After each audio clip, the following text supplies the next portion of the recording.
Come follow me, May 9 to 15. Numbers 11 to 14, 20 to 24. Rebel not ye against the Lord, neither fear. This outline highlights some of the many valuable principles in the book of Numbers. Be open also to others the Spirit may help you see. Record your impressions. Even on foot, it wouldn't normally take 40 years to travel from the wilderness of Sinai to the promised land in Canaan, but that's how long the children of Israel needed, not to cover the geographical distance, but to cover the spiritual distance, the distance between who they were and who the Lord needed them to become as his covenant people. The book of Numbers describes some of what happened during those 40 years, including lessons the children of Israel needed to learn before entering the promised land. They learned about being faithful to the Lord's chosen servants. They learned about trusting the Lord's power even when the future seems hopeless. And they learned that being faithless or untrusting brings spiritual harm, but they could repent and look to the Savior for healing. We're all like the Israelites in some ways. We all know what it's like to be in a spiritual wilderness, and the same lessons they learned can help us prepare to enter our own promised land, eternal life with our Heavenly Father. For an overview of the book of Numbers, see Numbers in the Bible Dictionary. Numbers. The book that bears this name is so called from the double numbering or census of the people. It contains notices of events in the wilderness, more especially in the second year after the Exodus, and at the close of the wandering, interspersed with legislation. Chapter 1, verses 1 to 10. Chapter 1, verse 1 to chapter 10, verse 10. Preparation for departure from Sinai. 10, 11 to 14 and 45, march from Sinai to borders of Canaan, the sending of the spies and their report, the refusal to enter Canaan, and God's punishment for disobedience.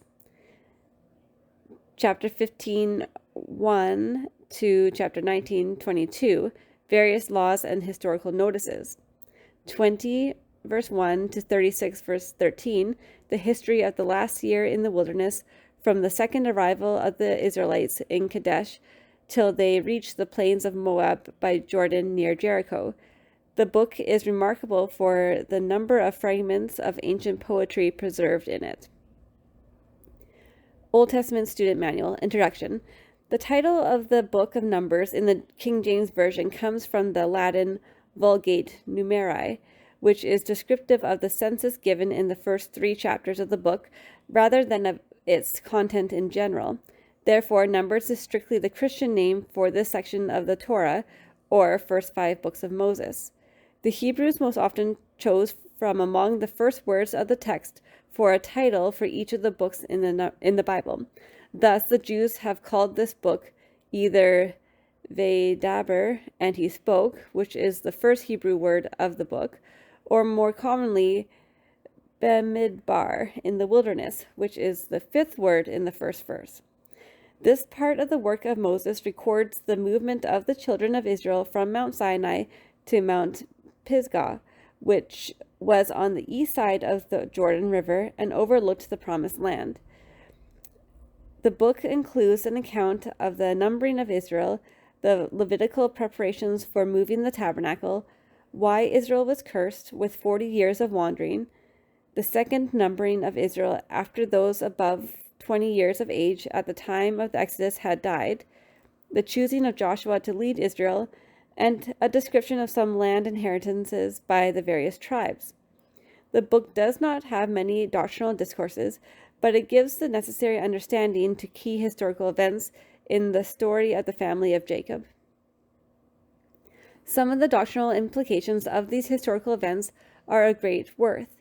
Be alert to the major events and specific preparations Israel underwent before they were ready to realize their promised reward. To the Scriptures. Numbers chapter 11. Fire from the Lord consumes the rebels in Israel. Israel murmurs and lusts for meat instead of manna. Moses complains that he cannot bear the burden alone. He is commanded to choose 70 elders to assist him. The Lord promises meat until it becomes loathsome to the Israelites. The 70 elders are chosen. They prophesy. The Lord comes down, and Eldad and Medad prophesy in the camp. Israel is provided with quail. The people lust. A great plague follows, and many die. And when the people complained, it displeased the Lord, and the Lord heard it, and his anger was kindled. And the fire of the Lord burnt among them, and consumed them that were in the uttermost parts of the camp. And the people cried unto Moses, and when Moses prayed unto the Lord, the fire was quenched. And he called the name of the place Taberah, because of the fire of the Lord burnt among them. And the mixed multitude that was among them fell a lusting, and the children of Israel also wept again, and said, Who shall give us flesh to eat? We remember the fish which we did eat in Egypt freely, the cucumbers and the melons and the leeks and the onions and the garlic. But now our soul is dried away. There is nothing at all besides this manna before our eyes. And the manna was a coriander seed, and the color thereof as the color of bdellium. And the people went about and gathered it, and ground it in mills, or beat it in a mortar, and baked it in pans, and made cakes of it. And the taste of it was as the taste of fresh oil. And when the dew fell upon the camp in the night, the manna fell upon it. Then Moses heard the people weep throughout their families, every man in the door of his tent, and the anger of the Lord was kindled greatly. Moses also was displeased. And Moses said unto the Lord, Wherefore hast thou afflicted thy servant? And wherefore have I not found favor in thy sight, that thou layest the burden of all this people upon me? Have I conceived all of this people? Have I begotten them, that thou shouldst say unto me, Carry them in thy bosom, as a nursing father beareth the sucking child, unto the land which thou swarest unto their fathers? When shall I have flesh to give unto all this people? For they weep unto me, saying, Give us flesh, that we may eat. I am not able to bear all this people alone, because it is too heavy for me. And if thou deal thus with me, kill me, I pray thee, out of hand, if I have found favor in thy sight, and let me not see my wretchedness. And the Lord said unto Moses, Gather unto me 70 men of the elders of Israel, whom thou knowest to be the elders of the people, and officers over them, and bring them unto the tabernacle of the congregation, that they may stand there with thee. And I will come down and talk with thee there, and I will take of the Spirit which is upon thee, and I will put it upon them, and they shall bear the burden of the people with thee, that thou bear it not thyself alone. And say thou unto the people, Sanctify yourselves against tomorrow, and ye shall eat flesh. For ye have wept in the ears of the Lord, saying, Who will give us flesh to eat? For it was well with us in Egypt. Therefore the Lord will give you flesh, and ye shall eat it. Ye shall not eat 1 day, nor 2 days, nor 5 days, neither 10 days, nor 20 days, but even a whole month, until it come out at your nostrils, and it be loathsome unto you, because that ye have desired the Lord which is among you, and have wept before him, saying, Why came we forth out of Egypt? And Moses said, The people among whom I am are 600,000 footmen, and thou hast said, I will give them flesh, that they may eat a whole month. Shall the flocks and the herds be slain for them to suffice them? Or shall all the fish of the sea be gathered together for them to suffice them? And the Lord said unto Moses, Is the Lord's hand waxed short? Thou shalt see now whether my word shall come to pass unto thee or not. And Moses went out and told the people the words of the Lord, and gathered the 70 men of the elders of the people, and set them round about the tabernacle. And the Lord came down in a cloud, and spake unto him, and took of the Spirit that was upon him, and gave it unto the 70 elders.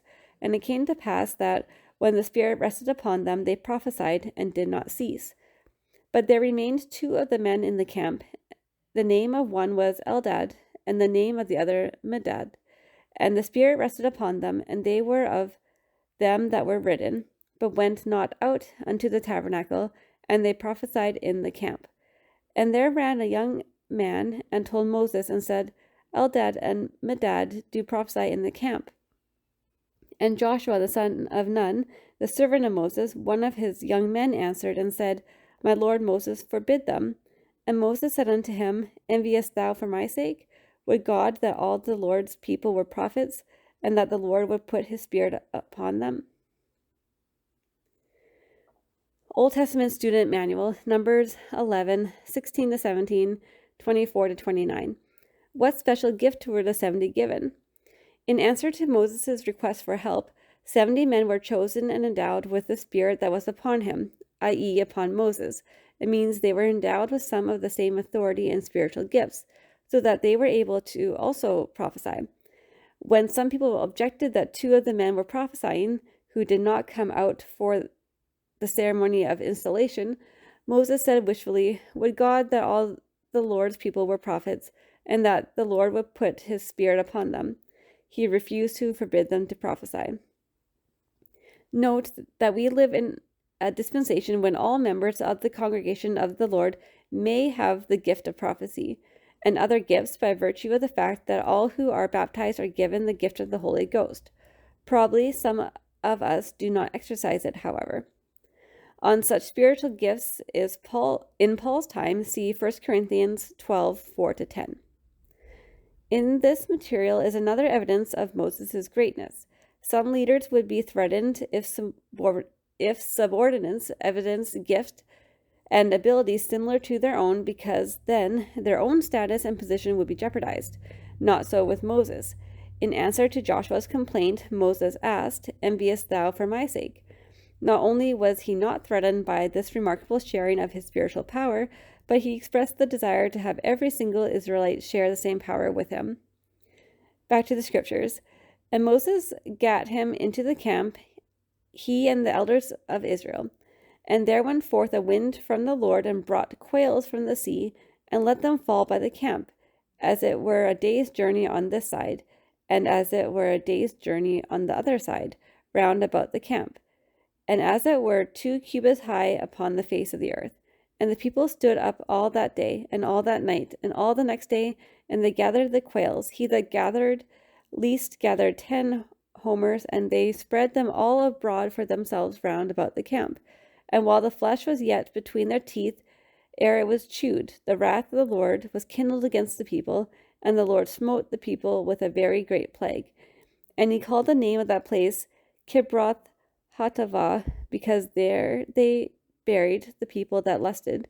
And the people journeyed from Kibroth Hattaavah unto Hazeroth, and abode at Hazeroth. Old Testament Student Manual, Numbers 11, 19-20, 31-35. When God sent the quails in answer to Israel's longing for something other than manna, the people turned gluttonous. The smallest catch equaled about 100 bushels, far beyond normal need. The greedy lust for more than they could use brought a just punishment upon the people. How many died in the plague is not recorded, but the place was called Graves of the Craving, or Graves of Lust. Back to the scriptures. Numbers chapter 12. Aaron and Miriam complain against Moses, the most meek of all men. The Lord promises to speak to Moses mouth to mouth, and to reveal to him the similitude of the Lord. Miriam becomes leprous for a week.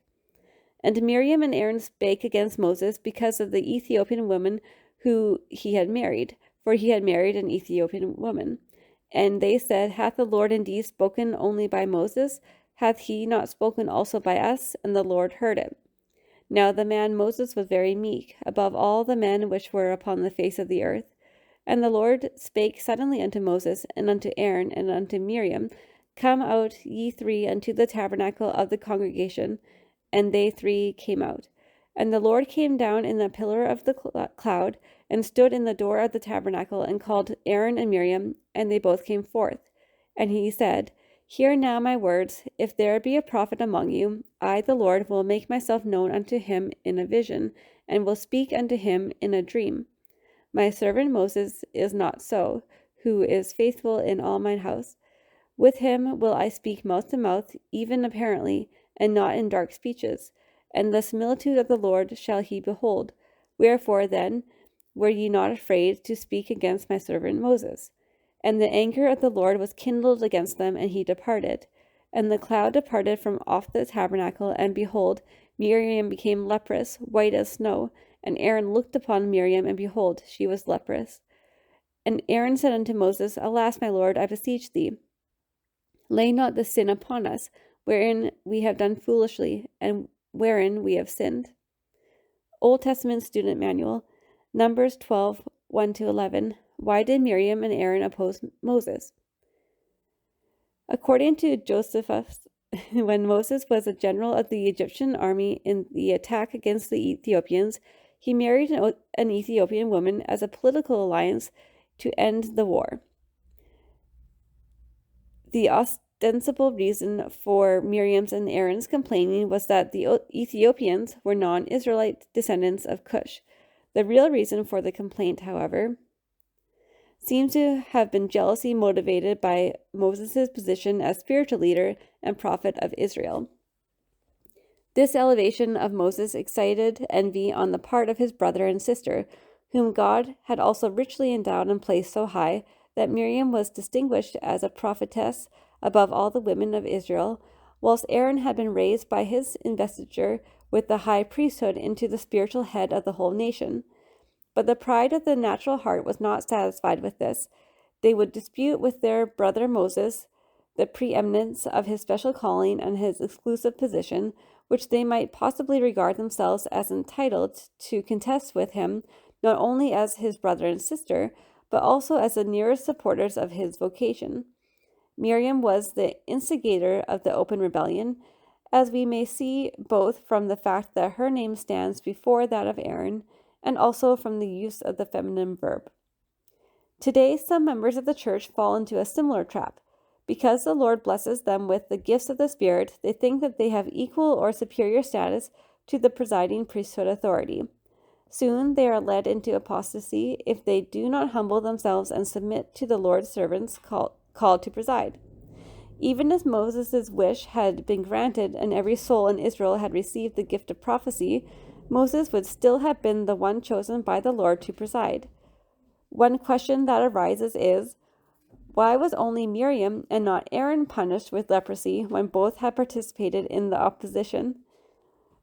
There are two possible reasons. First, as K and D pointed out, Miriam was the instigator of the attack on Moses' right to preside. Thus, her sin was the more grievous. Second, for Aaron to seek priesthood leadership demonstrated pride and self-aggrandizement. He aspired to a position to which he had not been called. When Miriam sought that position, she not only demonstrated pride, but also sought to set up an order contrary to God's system of government. From the beginning, the priesthood callings and the right to preside were given to men.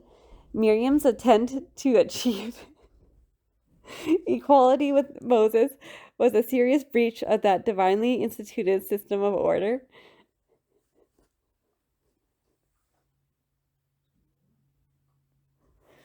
Back to the scriptures. Let her not be as one dead, of whom the flesh is half consumed when he cometh out of his mother's womb. And Moses cried unto the Lord, saying, Heal her now, O God, I beseech thee. And the Lord said unto Moses, If her father had but spit in her face, should she not be ashamed 7 days? Let her be shut out from the camp 7 days, and after that let her be received in again. And Miriam was shut out from the camp 7 days, and the people journeyed not till Miriam was brought in again. And afterward the people removed from Hazeroth and pitched in the wilderness of Paran. Come follow me, Manual. Numbers 11, 11-17, 24-29, and chapter 12. Revelation is available to all, but God guides his church through his prophet. In these chapters, notice the problem Moses faced and the solution God proposed. What do you think Moses meant when he said he wished that all the Lord's people were prophets? As you ponder these verses, consider these words of President Russell M. Nelson. Does God really want to speak to you? Yes. Oh, there is so much more that your Father in heaven wants you to know. However, saying that everyone can be a prophet doesn't mean they all can lead God's people the way Moses did. The incident recorded in Numbers 12 makes this clear. As you read this chapter, what cautions do you find? What do you feel the Lord wants you to understand about personal revelation and following the prophet? See also 1 Nephi 10:17, Doctrine and Covenants 28, 1-7, and Dallin H. Oakes' talk, 2 Lines of Communication, in the November 2010 Ensign. Old Testament Student Manual, Points to Ponder. Often teachers of the Old Testament separate Numbers 11 and 12 and treat them as if they are 2 different stories, when actually a powerful lesson comes out of seeing the relationship between the 2. Answer the following questions as you study these 2 chapters again. What event immediately preceded the complaints about food? See Numbers 11, 1-3. What does that suggest about Israel's unwillingness to learn from experience? When the Israelites complained about the monotony of their diet, who were they really complaining about? Manna was the people's name for the food sent from God and was derived from the Hebrew word meaning, "What is this?" What was God's name for the food? What typological significance do you see in the fact that Israel tired of the food sent from heaven and fell a lusting for the food of Egypt? Remember that Egypt, like Babylon, is a type for the world. The Lord eventually gave Israel their wish and provided the flesh of quail for them, but before doing so, he granted Moses his wish for help in the burdens of leadership.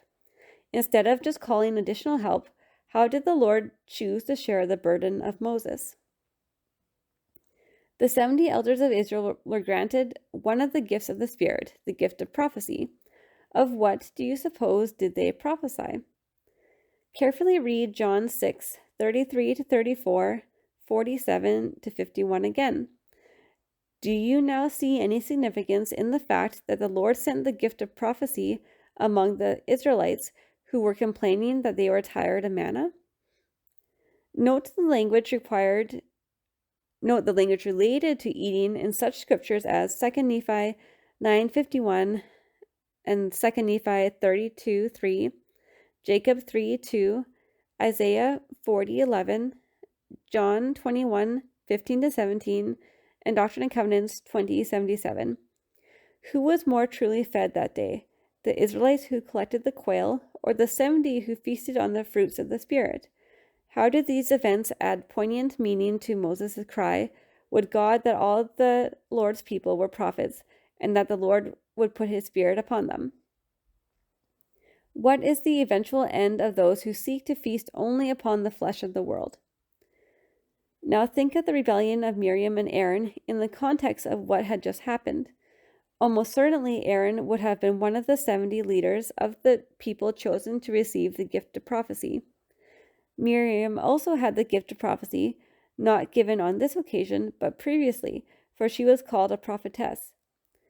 Is there any danger that a person who feels the marvelous power of the gift of prophecy might think he was suddenly equal in power to the prophet, who is the presiding priesthood officer?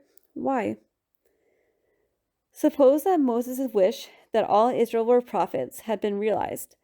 What would that event have meant that Moses was no longer the prophet or presiding priesthood officer in Israel?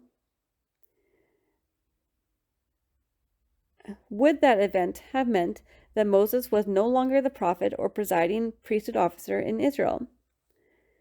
Miriam's sin was not in seeking to be like Moses in terms of spiritual gifts, but rather in seeking to share with him the calling of presiding priesthood officer. What lesson is there in that event for modern Israel? We saw in Leviticus that leprosy was in and of itself a type. What then is the symbolic significance of Miriam's punishment for rejecting Moses' position of leadership? How is that punishment related to the warning given in Doctrine and Covenants 1:14? The Old Testament has some stories of great and marvelous men and women. Abraham, Sarah, Ruth, Moses, Adam, Eve, Enoch, and many others provide inspiration to all who desire to achieve true greatness. But the Old Testament also records many tragedies. The tragedy was not so much in what happened, but in what was lost, in what could have been, compared to what was. King David lost his exaltation because of his foolish attempt to cover his sin of adultery through murder. Saul, called by the Lord to be the first king of Israel, soon forgot who was the true king and ended his life in a frantic search for tranquility. Samson had unusual powers given to him, and yet he wasted them in frivolous and self-centered actions. In this chapter, you will study another Old Testament tragedy, but in this case, it was a national tragedy. The Israelites had been led out of the power of the greatest empire in the world at that time. They had been personal witnesses to plagues that afflicted the Egyptians but left Israel untouched. They had, with their own hands, smeared blood on the doorway of their homes and then heard the cries of the Egyptians as their firstborn fell. They had walked between towering walls of water that divided at the command of Moses, then watched as those walls collapsed on the armies of the Pharaoh. They ate bread that miraculously appeared each morning, drank water gushing from a rock, felt Sinai quake, and saw it glow with fire. What people in all of history had greater witness that God was with them and would use his unsurpassable power in their behalf? They had so much and were promised so much more. Then came the choice. In one foolish, blind, faithless choice, this generation of Israel lost it all. Read now the tragedy of Israel. It should make every righteous soul of every age weep for these foolish people. Look into your own heart and see if the tragedy of Israel could not be repeated in your own life. Back to the scriptures. Numbers chapter 13. Moses sends 12 spies to search the land of Canaan. 10 of them bring an evil report, telling only of the strength of the inhabitants. And the Lord spake unto Moses, saying, Send thou men, that they may search the land of Canaan, which I give unto the children of Israel. Of every tribe of their fathers shall ye send a man, every one a ruler among them. And Moses, by the commandment of the Lord, sent them from the wilderness of Paran. All those men were heads of the children of Israel. And these were their names: of the tribe of Reuben, Shammua,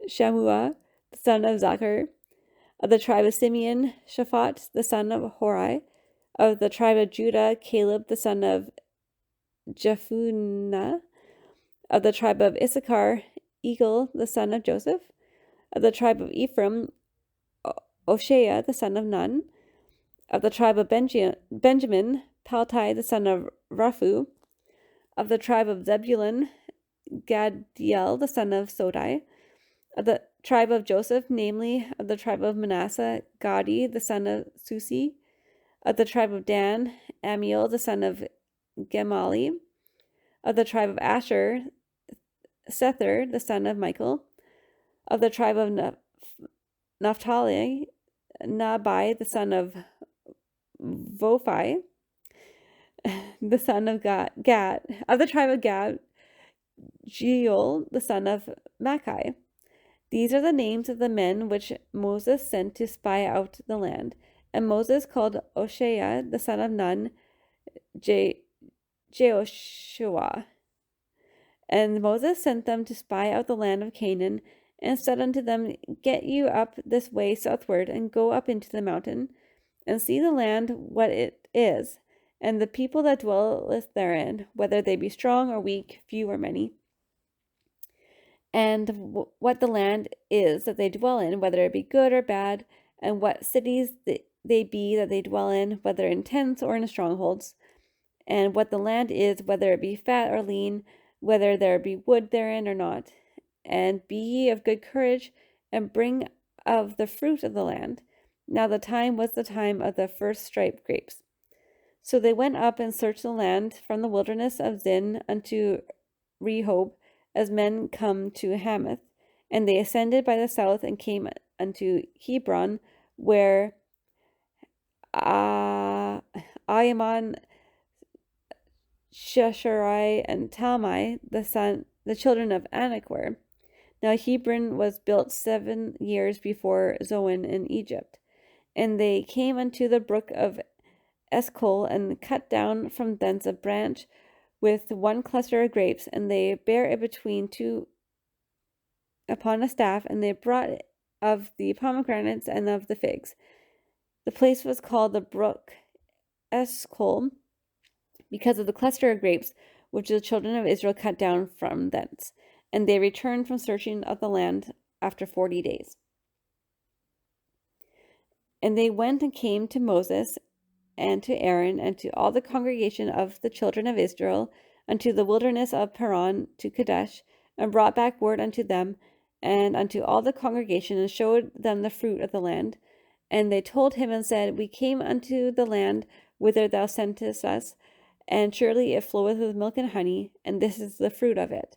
Nevertheless, the people be strong that dwell in the land, and the cities are walled and very great. And moreover, we saw the children of Anak there. The Amalekites dwell in the land of the south, and the Hittites and the Jebusites and the Amorites dwell in the mountains, and the Canaanites dwell by the sea and by the coast of Jordan. And Caleb stilled the people before Moses, and said, Let us go up at once and possess it, for we are well able to overcome it.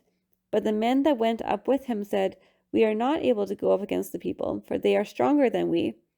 And they brought up an evil report of the land which they had searched unto the children of Israel, saying, The land through which we have gone to search is a land that eateth up the inhabitants thereof, and all the people that we saw in it are men of a great stature. And there we saw the giants, the son of Anak, which come of the giants, and we were in our own sight as grasshoppers, and so we were in their sight. Numbers chapter 14. Israel murmurs and speaks of returning to Egypt. Joshua and Caleb give a good report of Canaan. Moses mediates between Israel and the Lord. The adults of Israel will not enter the promised land. The Lord slays the false spies by a plague.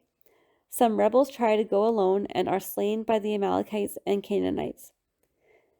And all the congregation lifted up their voice and cried, and the people wept that night. And all the children of Israel murmured against Moses and against Aaron, and the whole congregation said unto them, Would God that we had died in the land of Egypt, or would God had we died in this wilderness? And wherefore hath the Lord brought us unto this land to fall by the sword, that our wives and our children should be a prey?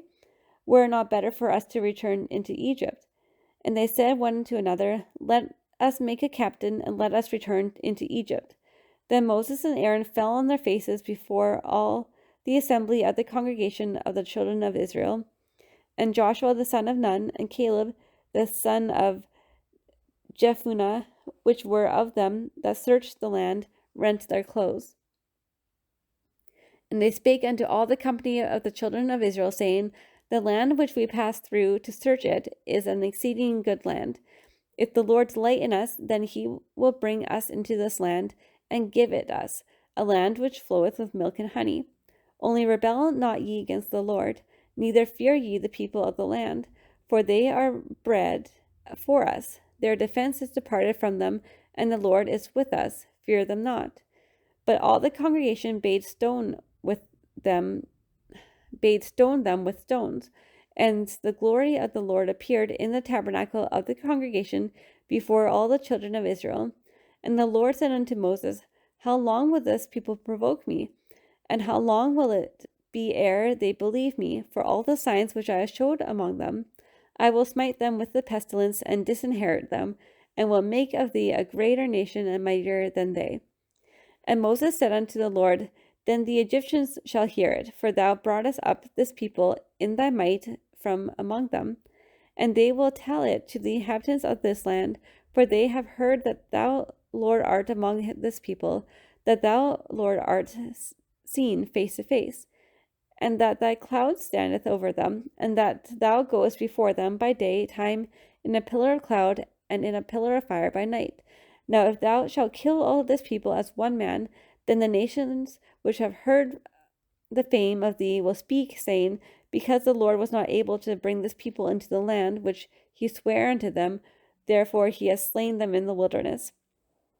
And now I beseech thee, let the power of my Lord be great, according as thou hast spoken, saying, The Lord is longsuffering and of great mercy, forgiving iniquity and transgression, and by no means clearing the guilty, visiting the iniquity of the fathers upon the children unto the third and fourth generation. Pardon, I beseech thee, the iniquity of this people according unto the greatness of thy mercy, and as thou hast forgiven this people from Egypt even until now. And the Lord said, I have pardoned according to thy word.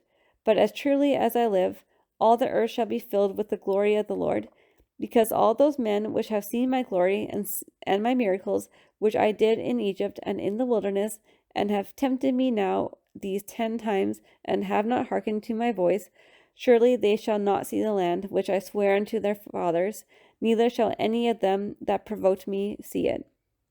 But my servant Caleb, because he had another spirit with him, and hath followed me fully, him will I bring into the land wherein he went, and his seed shall possess it.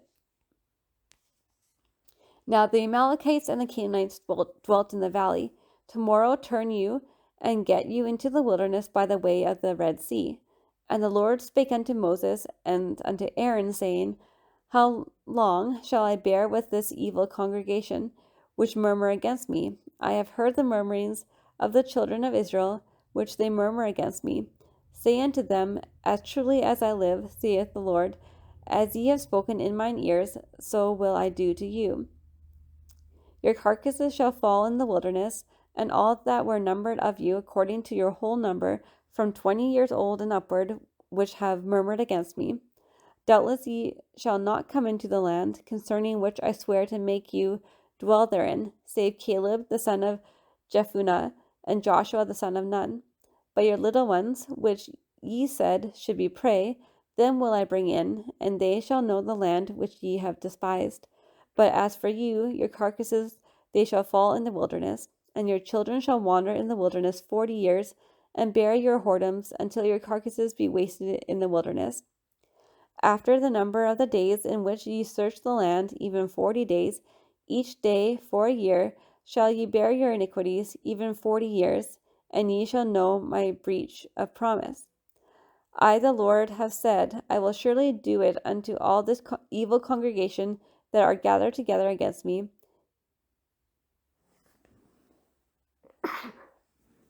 In this wilderness shall be consumed, and there they shall die.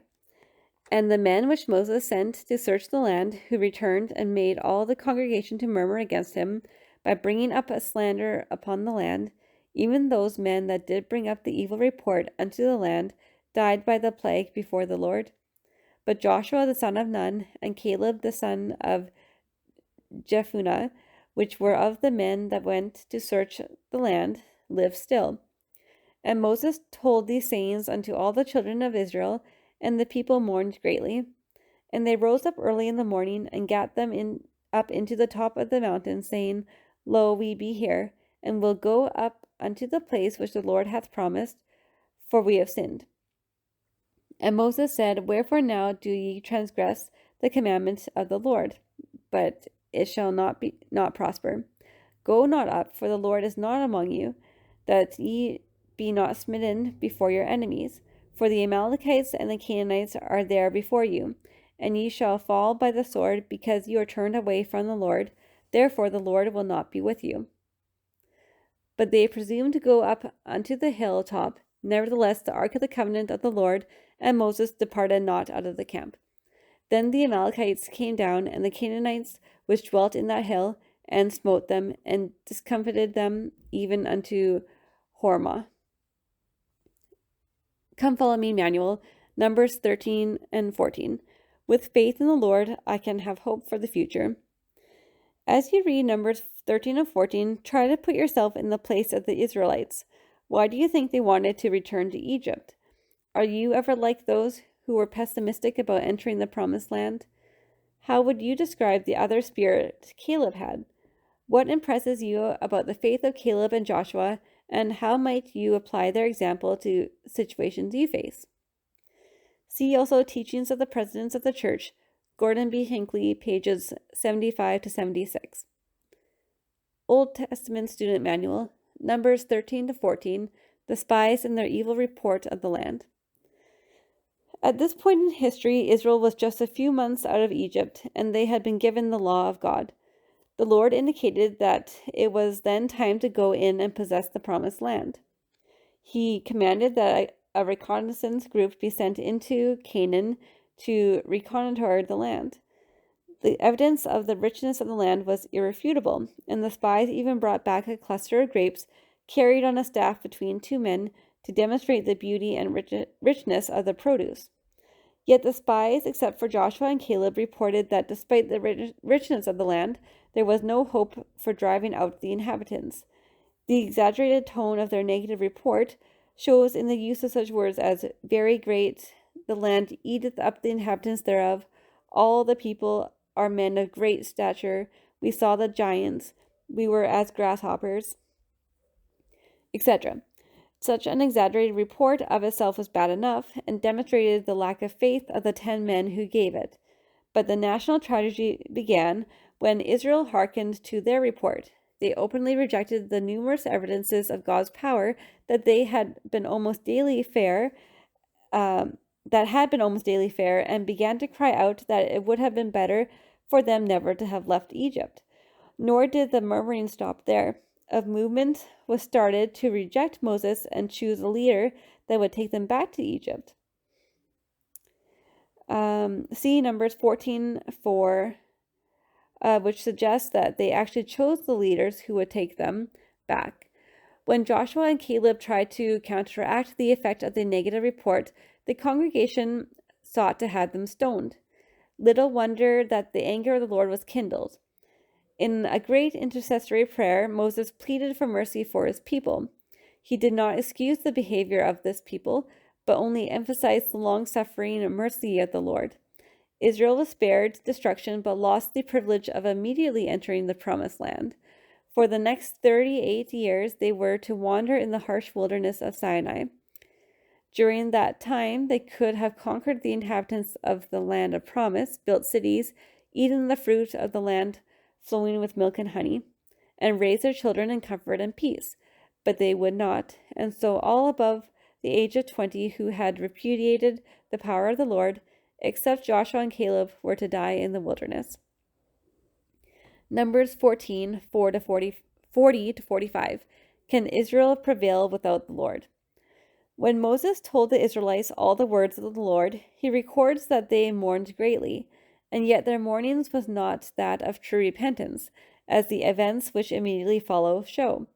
Like immature children who miss the whole point of parental punishment, Israel suddenly decided they would go up against the Canaanites, for we have sinned. But Moses indicated that it was too late. The Lord had retracted the commandment to go up and possess the land, and therefore, if they went up, they would go without his power. Then came the second stage of the tragedy. The Israelites had just lost the right to enter the promised land because they had refused to follow the Lord. Now, in an attempt to show how repentant they were, they refused to follow the Lord. With sorrowful brevity, Moses simply said, "Then the Amalekites came down, and the Canaanites which dwelt in that hill, and smote them and discomfited them." Back to the scriptures. Numbers chapter 20. Miriam dies. Moses smites a rock at Meribah and brings forth water. The king of Edom refuses to let Israel pass peacefully through his land. Aaron dies, and Eleazar becomes the high priest. Then came the children of Israel, even the whole congregation, into the desert of Zin, in the first month, and the people abode in Kadesh, and Miriam died there, and was buried there. And there was no water for the congregation, and they gathered themselves together against Moses and against Aaron. And the people chode with Moses, and spake, saying, Would God that we had died with our brethren when our brethren died before the Lord. And why have you brought up the congregation of the Lord into this wilderness, that we and our cattle should die there? And wherefore have ye made us to come out of Egypt to bring us into this evil place? It is no place of seed or of figs, or of vines, or of pomegranates, neither is there any water to drink. And Moses and Aaron went from the presence of the assembly unto the door of the tabernacle of the congregation, and they fell upon their faces, and the glory of the Lord appeared unto them. And the Lord spake unto Moses, saying, Take the rod, and gather thou the assembly together, thou and Aaron thy brother, and speak ye unto the rock before their eyes, and it shall give forth his water, and thou shalt bring forth to them water out of the rock. So thou shalt give the congregation and their beasts drink. And Moses took the rod from before the Lord as he commanded him. And Moses and Aaron gathered the congregation together before the rock, and he said unto them, Hear now, ye rebels, must we fetch you water out of this rock? And Moses lifted up his hand, and with his rod he smote the rock twice, and the water came out abundantly, and the congregation drank, and their beasts also. And the Lord spake unto Moses and Aaron, Because ye believe me not, to sanctify me in the eyes of the children of Israel, therefore ye shall not bring this congregation into the land which I have given them. This is the water of Meribah, because the children of Israel strove with the Lord, and he was sanctified in them. Old Testament Student Manual, Numbers 20:2-13. Why was Moses not allowed in the Holy Land? Rebellion among the children of Israel was not at all uncommon in the desert wanderings. The rebellion described in these verses, however, was especially serious because it apparently led Moses, the prophet of God, to momentarily forget what the Lord had commanded him to do. The Lord had told Moses to provide water for murmuring Israel in a special way. Pointing out a certain rock, the Lord told Moses, Speak you unto the rock before there, Israel's eyes, and it shall give forth his water. But Moses was weary and angry with Israel. Hear now, ye rebels, he said, Must we fetch you water out of this rock? Then, instead of speaking to the rock as God commanded, Moses smote the rock twice, and water gushed forth. The Lord then chided Moses and Aaron for their failure to sanctify him in the eyes of the people, and told both men that neither of them would be allowed to bring Israel into the promised land. Not only did they not follow the Lord's instructions carefully, but they also suggested by the use of we that they were the ones who provided the water.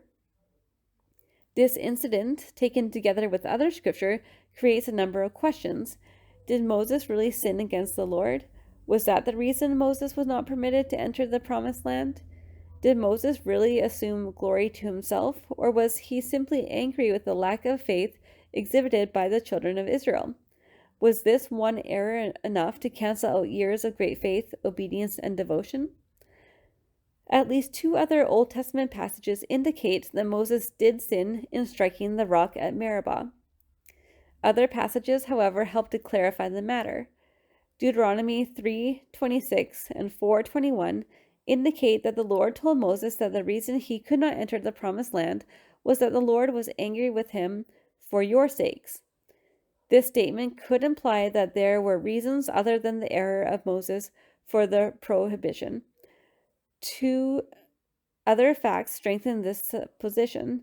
First, both Moses and the higher priesthood were taken from Israel because of the people's unworthiness, not Moses's. Second, Moses was translated when his mortal ministry was finished. In other words, Moses was privileged to enter a land of promise far greater than the land of Canaan. He had finished his calling in mortality, and a new leader was to take Israel into the promised land. And Moses was translated, hardly a punishment for sinning against God. Back to the scriptures. And Moses sent messengers from Kadesh unto the king of Edom. Thus saith thy brother Israel, Thou knowest all the travail that hath befallen us. Old Testament Student Manual, Numbers 20, verse 14. Moses referred to his people as brother Israel when he addressed the king of the Edomites, because the Edomites were direct descendants of Edom, Esau, the brother of Jacob, Israel, from whom the Israelites descended. There was therefore a blood relationship between the two people. The things that Moses said imply that the Edomite king was well aware of the relationship. Still, he refused to let the Israelites pass through his lands. Between the rebellion of Korah, chapters 16-17, and the request for passage through the land of Edom, chapter 20, 38 years of wandering had transpired. For reasons not known to us now, Moses did not describe those years in this record. Back to the scriptures. How our fathers went down into Egypt, and we have dwelt in Egypt a long time, and the Egyptians vexed us and our fathers. And when we cried unto the Lord, he heard our voice, and sent an angel, and hath brought us forth out of Egypt, and behold, we are in Kadesh, a city in the uttermost of thy border. Let us pass, I pray thee, through thy country. We will not pass through the fields or through the vineyards, neither will we drink of the waters of the wells. We will go by the king's highway. We will not turn to the right hand nor to the left until we have passed thy borders. Old Testament Student Manual, Numbers 20, verse 17. To what does the phrase King's Highway refer? The King's Way is the public high road, which was probably made at the cost of the state and kept up for the king and his armies to travel upon, and is synonymous with the Sultan Road, or Emperor Road, as the open, broad, old military roads are still called in the East. The highway ran along the highlands of present-day Jordan from the Red Sea up into Syria. On the east, it paralleled the Dead Sea and the river Jordan. Back to the scriptures. And Edom said unto him, Thou shalt not pass by me, lest I come out against thee with the sword. And the children of Israel said unto him, We will go by the highway, and if I and my cattle drink of thy water, then I will pay for it. I will only, without doing anything else, go through on my feet. And he said, Thou shalt not go through. And Edom came out against him with much people and with a strong hand. Thus Edom refused to give Israel passage through his border, wherefore Israel turned away from him. And the children of Israel, even the whole congregation, journeyed from Kadesh, and came unto Mount Hor. And the Lord spake unto Moses and Aaron in Mount Hor, by the coast of the land of Edom, saying, Aaron shall be gathered unto his people, for he shall not enter into the land which I have given unto the children of Israel, because ye rebelled against my word at the water of Meribah. Take Aaron and Eleazar his son, and bring them up unto the Mount Hor, and strip Aaron of his garments, and put them upon Eleazar his son, and Aaron shall be gathered unto his people, and shall die there. And Moses did as the Lord commanded, and they went up into Mount Hor in the sight of all the congregation. And Moses stripped Aaron of his garments, and put them upon Eleazar his son, and Aaron died there in the top of the mountain. And Moses and Eleazar came down from the mount, and when all the congregation saw that Aaron was dead, they mourned for Aaron 30 days, even all the house of Israel. Old Testament Student Manual, Numbers 20, 22-29. What is the significance of Moses' removing Aaron's clothes and placing them on Eleazar? This was, in effect, depriving him of his office, and putting the clothes on his son Eleazar implied a transfer of that office to him. A transfer of office from this circumstance of putting the clothes of the late possessor on the person intended to succeed him was called investing or investment. Clothing as removing a person from an office was termed divesting or unclothing. The same custom continues to this day in some institutions. When an officer is installed or removed from office, ceremonial clothing is either put on or taken off, symbolizing a transfer of authority. When one departs in dishonor, he is literally stripped of his gown or robes. In the military, the cutting off of one's epaulets or insignia of rank is the same thing. Aaron, however, was not retiring in dishonor or disgrace. His death was imminent, and it was time for new and younger leadership. Back to the scriptures. Numbers chapter 21. The children of Israel destroy those Canaanites who fight against them. The Israelites are plagued with fiery serpents. Moses lifts up a serpent of brass to save those who look thereon. Israel defeats the Amorites, destroys the people of Bashan, and occupies their land. And when King Arad the Canaanite, which dwelt in the south, heard tell that Israel came by the way of the Spies, then he fought against Israel and took some of them prisoner. And Israel vowed a vow unto the Lord and said, If thou wilt indeed deliver this people into my hand, then I will utterly destroy their cities. And the Lord hearkened to the voice of Israel and delivered up the Canaanites, and they utterly destroyed them and their cities, and he called the name of the place Hormah. And they journeyed from Mount Hor by the way of the Red Sea to compass the land of Edom, and the soul of the people was much discouraged because of the way. And the people spake against God and against Moses, Wherefore have you brought us up out of Egypt to die in the wilderness? For there is no bread, neither is there any water, and our soul loatheth this light bread. And the Lord sent fiery serpents among the people, and they bit the people, and much people of Israel died.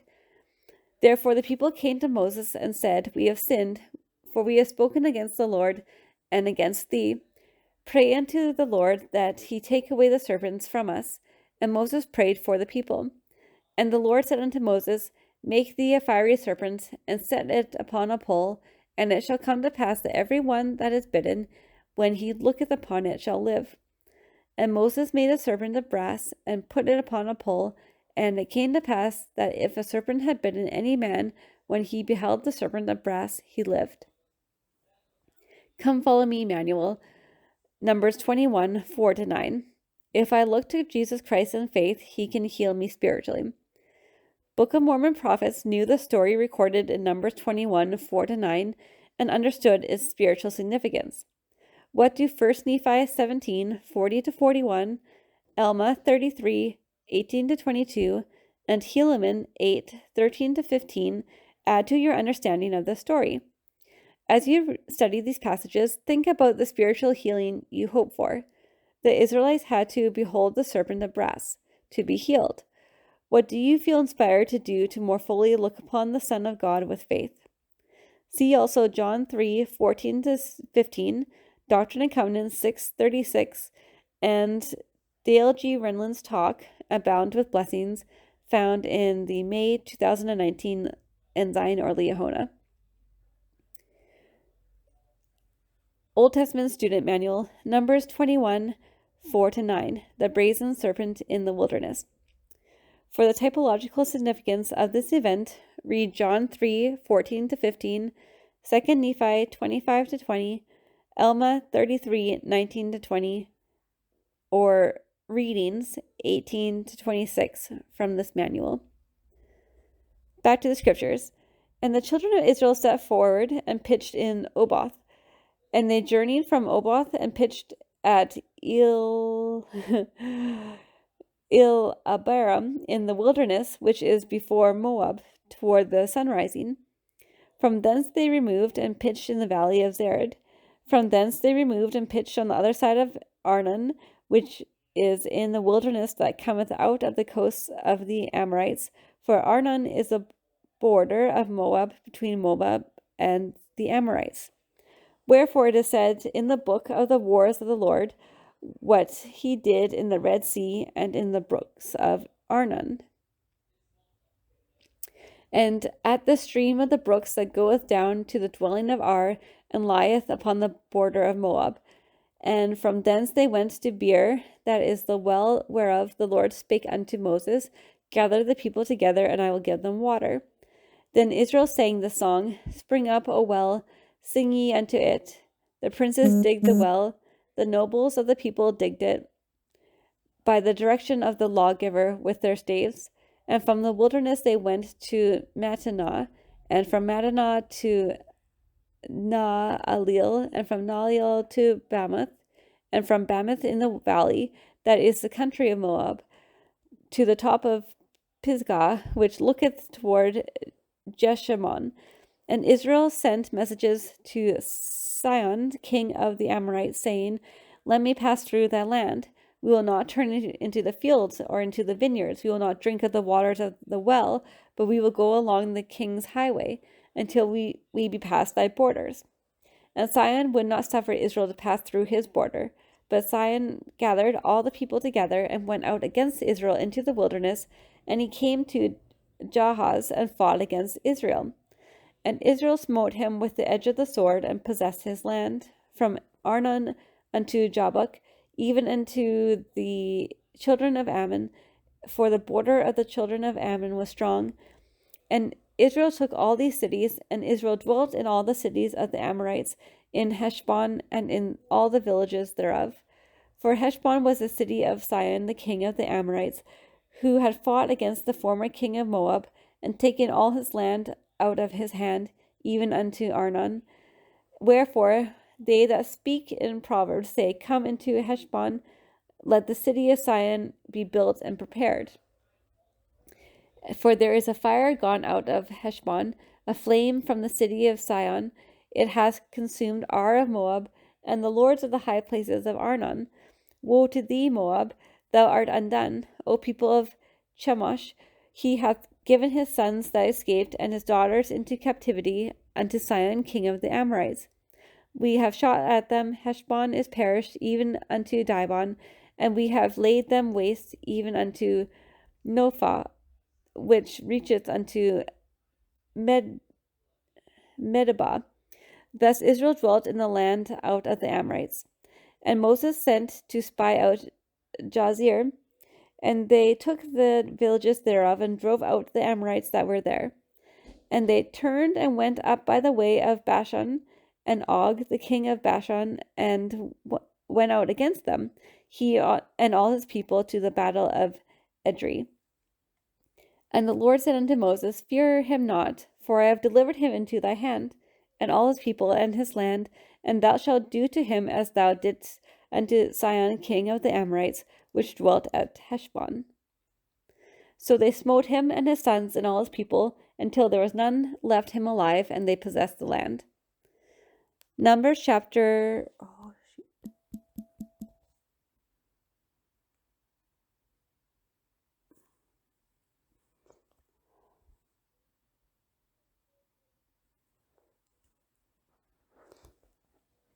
Numbers chapter 22. Balak offers money, cattle, and great honors to Balaam to curse Israel. The Lord forbids Balaam to do so. An angel opposes Balaam on the way. And the children of Israel set forth and pitched in the plains of Moab on this side Jordan by Jericho. And Balak the son of Zippor saw all that Israel had done to the Amorites. And Moab was sore afraid of the people, because they were many, and Moab was distressed because of the children of Israel. And Moab said unto the elders of Midian, Now shall this company lick up all that are round about us, as the ox licketh up the grass of the field. And Balak the son of Zippor was king of the Moabites at that time. He sent messengers therefore unto Balaam the son of Beor to Pethor, which is by the river of the land of the children of his people, to call him, saying, Behold, there is a people come out from Egypt. Behold, they cover the face of the earth, and they abide over against me. Come now, therefore, I pray thee, curse me this people, for they are too mighty for me. Peradventure I should prevail, that we may smite them, and that I may drive them out of the land. For I wot that that he whom thou blessed is blessed, and he whom thou cursest is cursed. And the elders of Moab and the elders of Midian departed with the rewards of divination in their hand, and they came unto Balaam, and spake unto him the words of Balak. And he said unto them, Lodge here this night, and I will bring you word again, as the Lord shall speak unto me. And the princes of Moab abode with Balaam. And God came unto Balaam and said, What men are these with thee? And Balaam said unto God, Balak the son of Zippor, king of Moab, hath sent unto me, saying, Behold, there is a great people come out of Egypt, which covereth the face of the earth. Come now, curse me them, peradventure I shall be able to overcome them, and drive them out. And God said unto Balaam, Thou shalt not go with them, thou shalt not curse the people, for they are blessed. And Balaam rose up in the morning, and said unto the princes of Balak, Get you into your land, for the Lord refuseth to give me leave to go with you. And the princes of Moab rose up, and they went unto Balak, and said, Balaam refuses to come with us. And Balak sent yet again princes, more and more honorable than they.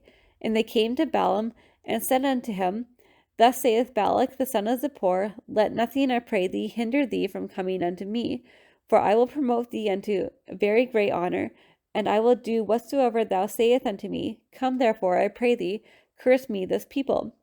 And Balaam answered and said unto the servants of Balak, If Balak would give me his house full of silver and gold, I cannot go beyond the word of the Lord my God to do less or more. Now therefore I pray you, tarry ye also here this night, that I may know what the Lord will say unto me more. And God came unto Balaam at night, and said unto him, If the men come to call thee, rise up and go with them, but yet the word which I shall say unto thee, that thou shalt do. And Balaam rose up in the morning, and saddled his ass, and went with the princes of Moab. And God's anger was kindled because he went. And the angel of the Lord stood in the way for an adversary against him. Now he was riding upon his ass, and his 2 servants were with him. And the ass saw the angel of the Lord standing in the way, and his sword drawn in his hand. And the ass turned aside out of the way, and went into the field. And Balaam smote the ass to turn her into the way. But the angel of the Lord stood in a path of the vineyards, a wall being on this side, and a wall on that side. And when the ass saw the angel of the Lord, she thrust herself unto the wall, and crushed Balaam's foot against the wall, and he smote her again. And the angel of the Lord went further, and stood in a narrow place, where was no way to turn either to the right hand or to the left. And when the ass saw the angel of the Lord, she fell down under Balaam, and Balaam's anger was kindled, and he smote the ass with a staff. And the Lord opened the mouth of the ass, and she said unto Balaam, What have I done unto thee, that thou hast smitten me with these 3 times? And Balaam said unto the ass, Because thou hast mocked me, I would there were a sword in my hand, for now would I kill thee. And the ass said unto Balaam, Am not I thine ass, upon which thou hast ridden ever since I was thine unto this day? Was I ever wont to do so unto thee? And he said, Nay. Then the Lord opened the eyes of Balaam, and saw the angel of the Lord standing in the way, and his sword drawn in his hand, and he bowed down his head, and fell flat on his face. And the angel of the Lord said unto him, Wherefore hast thou smitten thine ass these 3 times? Behold, I went out to withstand thee, because thy way is perverse before me. And the ass saw me, and turned from me these 3 times. Unless she had turned from me, surely now also I had slain thee, and saved her alive. And Balaam said unto the angel of the Lord, I have sinned, for I knew not that thou stoodest in the way against me. Now therefore, if it displease thee, I will get me back again.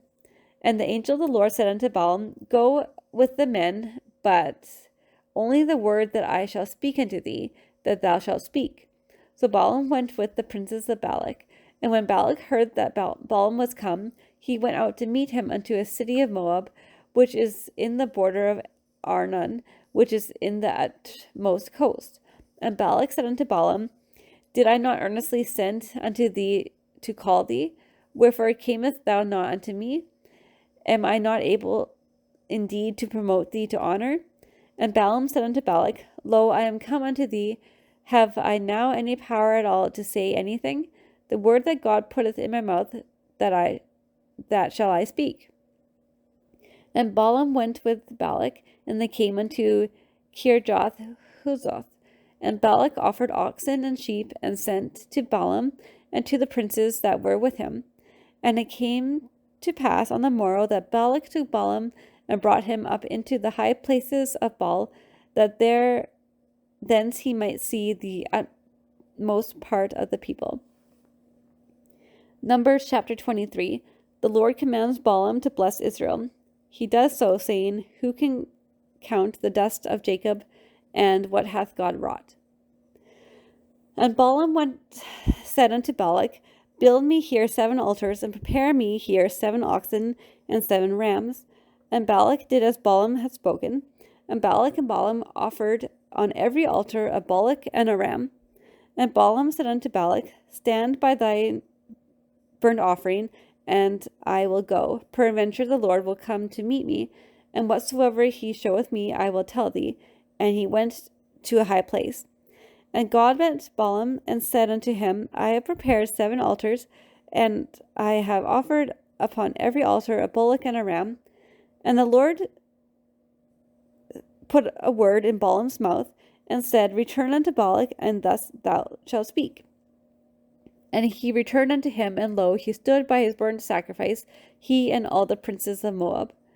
And he took up his parable and said, Balak the king of Moab hath brought me from Aram out of the mountains of the east, saying, Come, curse me, Jacob, and come defy Israel.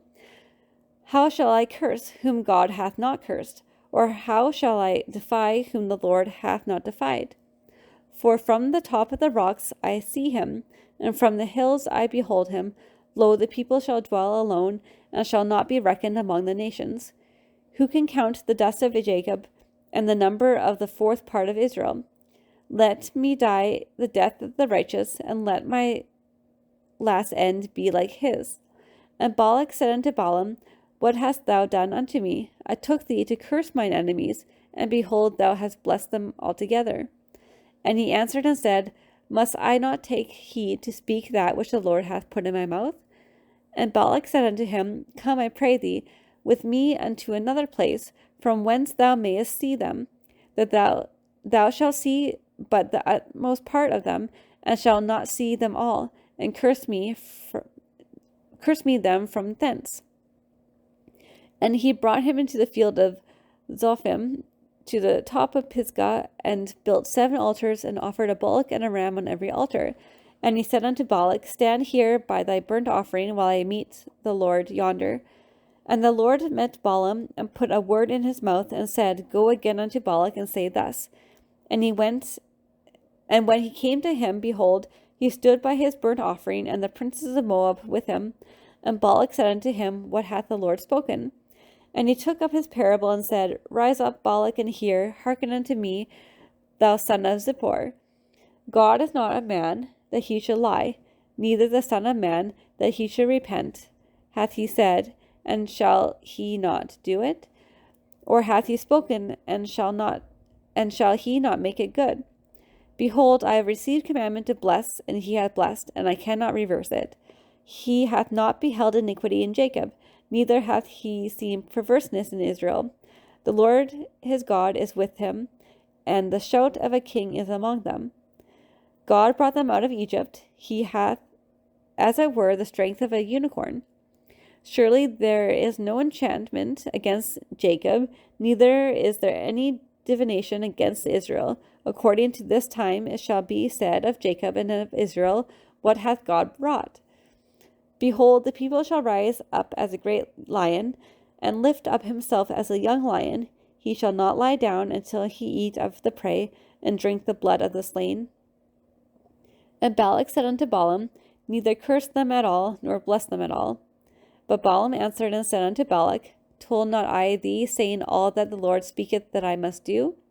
And Balak said unto Balaam, Come, I pray thee, I will bring thee unto another place. Peradventure it will please God that thou mayest curse me them from thence. And Balak brought Balaam unto the top of Peor, that looketh up toward Jeshimon. And Balaam said unto Balak, Build me here 7 altars, and prepare me here 7 bullocks and 7 rams. And Balak did as Balaam had said, and offered a bullock and a ram on every altar. Numbers chapter 24. Balaam sees in vision and prophesies of the destiny of Israel. He prophesies of the Messiah. There will come a star out of Jacob, and a scepter will rise out of Israel. And when Balaam saw that it pleased the Lord to bless Israel, he went not, as at other times, to seek for enchantments, but he set his face toward the wilderness. And Balaam lifted up his eyes, and he saw Israel abiding in his tents according to their tribes, and the Spirit of God came upon him. And he took up his parable, and said, Balaam the son of Beor hath said, and the man whose eyes are opened hath said, He hath said, which heard the words of God, which saw the vision of the Almighty, falling into a trance, but having his eyes open. How goodly are thy tents, O Jacob, and thy tabernacles, O Israel! As the valleys are they spread forth, as gardens by the riverside, as the trees of lign aloes, which the Lord hath planted, and as cedar trees beside the waters. He shall pour the water out of the buckets, and his seed shall be in many waters, and his king shall be higher than Agag, and his kingdom shall be exalted. God brought him forth out of Egypt. He hath as it were the strength of a unicorn. He shall eat up the nations his enemies, and shall break their bones, and pierce them through with his arrows. He couched, he lay down as a lion, and as a great lion, who shall stir him up? Blessed is he that blesseth thee, and cursed is he that curseth thee. And Balak's anger was kindled against Balaam, and he smote his hands together. And Balak said unto Balaam, I called thee to curse mine enemies, and behold, thou hast altogether blessed them these 3 times. Therefore now flee thou to thy place. I thought to promote thee unto great honor, but lo, the Lord hath kept thee back from honor. And Balaam said unto Balak, Speak I not also to thy messengers, which thou sentest unto me, saying, If Balak would give me his house full of silver and gold, I cannot go beyond the commandment of the Lord, to do either good or bad of mine own mind, but what the Lord saith, that will I speak. Now behold, I go unto my people. Come therefore, and I will advertise thee what this people shall do to thy people in the latter days. And he took up his parable and said, Balaam the son of Beor hath said, and the man whose eyes are open hath said. He hath said, which heard the words of God, and knew the knowledge of the Most High, which saw the vision of the Almighty, falling into a trance, but having his eyes open. I shall see him, but not now. I shall behold him, but not nigh. There shall come a star out of Jacob, and a scepter shall rise out of Israel, and shall smite the corners of Moab, and destroy all the children of Sheth. And Edom shall be a possession, Seir also shall be a possession for his enemies, and Israel shall do valiantly. Out of Jacob shall come he that shall have dominion, and shall destroy him that remaineth of the city. And when he looked on Amalek, he took up his parable and said, Amalek was the first of the nations, but his latter end shall be that he perish forever. And he looked to the Kenites, and took up his parable and said, Strong is thy dwelling place, and thou puttest thy nest in a rock. Nevertheless, the Kenites shall be wasted, until Asher shall carry thee away captive. And he took up his parable and said, Alas, who shall live when God doeth this? And ships shall come from the coast of Chittim, and shall afflict Asher, and shall afflict Eber, and he also shall perish forever. And Balaam rose up and went and returned to his place, and Balak also went his way. Come follow me, Manual, Numbers 22 to 24. I can follow God's will, even if others try to persuade me not to. When Balak, the king of Moab, learned that the Israelites were approaching, he called for Balaam, a man known for pronouncing blessings and cursings. Balak wanted him to weaken the Israelites by cursing them. Notice how Balak tried to persuade Balaam, and think about temptations you face to go against God's will. What impresses you about Balaam's responses in Numbers 22, verses 18 and 38, chapter 23, 8, 12, and and verse 26, and chapter 24, verse 13. Sadly, it seems that Balaam eventually gave in to pressure and betrayed Israel in later chapters. Ponder how you can remain faithful to the Lord despite pressures from others. Old Testament Student Manual, Numbers 22 to 24, the story of Balaam. When the 2 mighty kings of the Amorites were defeated by the irresistible might of Israel, the Moabites, with their Midianite confederates, were filled with such alarm that Balak, their king, sought assistance. It was not from his own god, Baal, who had proven impotent against Israel during the Amorite conflict, that he sought power, however. Instead, he decided to use Israel's own God, whose power had been marvelously manifest against them. To this end, he sent a delegation bearing presents to Balaam of Pethor, a celebrated prognosticator in Upper Mesopotamia, who apparently had a reputation for being able to bless and curse with great effect. It is difficult to determine from the record whether or not Balaam was a true prophet of God holding the powers of the priesthood authority.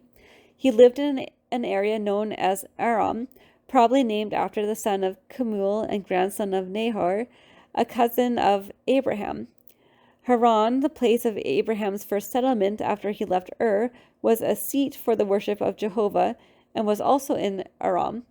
Therefore, Balaam could have been one of the few scattered people, such as Jethro, who held the priesthood and exercised its power. The Bible suggests that he had a true knowledge of God and was susceptible to revelation from him. Regardless of the origin, the Lord raises up inspired men to all nations. It is significant that Balaam is referred to as a soothsayer or diviner, somewhat on the order of Simon of the New Testament. Although he acknowledged Jehovah and professed his dependence on him, Balaam was willing to go against the Lord's counsel and to accompany the men of Balak. To assure his responsiveness to God's will, the Lord sent an angel to threaten him with death should he curse Israel. One of the remarkable things about Balaam's blessing of Israel is the messianic promise of Christ. The rebuke received by Balaam from an animal wrought upon by the Spirit of God is a singular event in history. Speculation on how the deed was accomplished is useless. It is certain that the beast spoke in a way understandable to Balaam. Other scriptures indicate that when animals are filled with the divine spirit and celestialized, they will be able to express themselves in ways presently denied them. Balaam is not recorded as showing surprise at this phenomenon, which circumstance has led some to suggest that Balaam's mind was troubled because of his attempt to serve both God and Mammon. Had he been more thoughtful, the unusual behavior of his otherwise obedient mount would have caused him to look about to discover the trouble. Then, perchance, he would have discovered the angel's presence. The incident was sufficient to carry out the Lord's purposes, however. Balaam was shown that it was not the journey in itself that was displeasing to God, but the feelings and intentions he harbored. The entire incident seems to have been brought about to sharpen his conscience and sober his mind, so he would strictly speak only the word of God. The record next describes the whoredoms Israel committed with the daughters of Moab. That is, Israel joined the women of Moab in worshipping Baal Peor, a fertility god, including offering sacrifices to the god and indulging in sexual immorality. What is not mentioned here, but is explained later, Numbers 31:16, is that Balaam advised the Moabites in this action. Evidently, when he saw that he could not earn Balak's commission by cursing Israel directly, he told Balak that God would only bless Israel when they were righteous. If the Moabites could seduce Israel into idol worship, they would lose God's power. Thus, Balaam became a symbol of those who use their callings and gifts to get gain and pervert the Lord's people. Come follow me, Manual. Ideas for family scripture study and home evening. Numbers 11:4-6. Is our attitude ever similar to the attitude of the Israelites expressed in Numbers 11:4-6? How can the counsel in Doctrine and Covenants 56, verses 15-21 help? Numbers 12:3. How did Moses show that he was very meek in Numbers 12 or in other scripture passages you've read? You might review Elder David A. Bednar's explanation of meekness in his message, Meek and Lowly of Heart, or in Meekness in Guide to the Scriptures. What do we learn about how we can become more meek? What blessings can come as we do so? Numbers 13-14. 2 or more members of your family could pretend to spy out another part of home as if it were the promised land. Then they could give a report based on Numbers 13:27-33 or Numbers 14:6-9. What do we learn about faith from the two different reports in these verses? How can we be more like Caleb and Joshua? Numbers 21:4-9. After reading Numbers 21:4-9, along with 1 Nephi 17:40-41, Alma 33:18-22, and Helaman 8:13-15, your family could make a serpent out of paper or clay and write on it or on paper some simple things you can do to look upon the Son of God with faith. For more ideas for teaching children, see this week's outline in Come Follow Me for primary. Suggested song, Jesus, the very thought of thee.